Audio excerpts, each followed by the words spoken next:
Joni Mitchell. Once again, met her through the Canadian Songwriters Hall of Fame.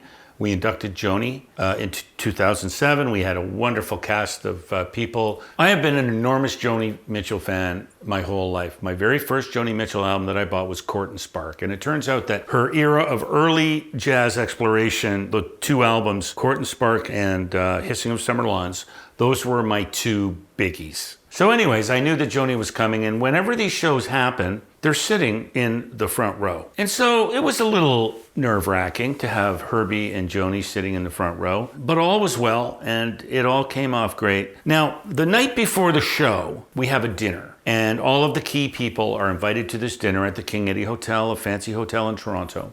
Me and my wife were sitting at a table next to the table that had Herbie and Michael and James and Joni at it. And we all know that Joni, in addition to loving her white wine, was an avid smoker. I don't know if she still does, but her whole life she smoked. But at the dinner in the dining room, it was a no-go. She was not allowed to smoke. So my wife was watching this. My wife, you know, she's paying attention. She saw Joni get up and she said, "She's going for a cigarette, Lou."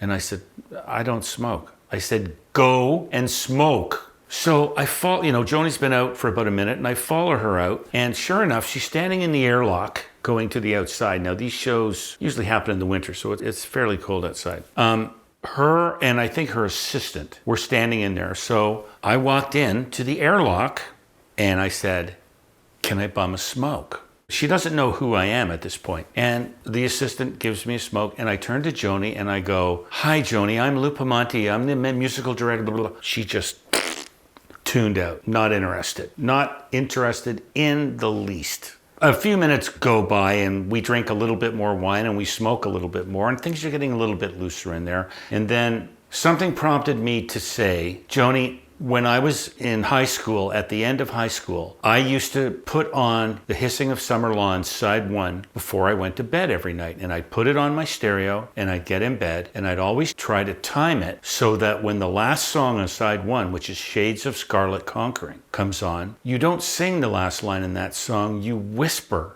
the last line in that song." And I don't know, I told her, I said, it was recorded in such a way, and I had such a good stereo at the time too, it felt like you were whispering that line in my ear, and it was just the most intimate thing ever. And I said, "I can't remember what that line is." And she goes, "I can't remember what that line is either." Silence for about 3 or 4 seconds, and then she leans over and whispers in my ear with her lips touching my ear and goes, "A woman must have everything."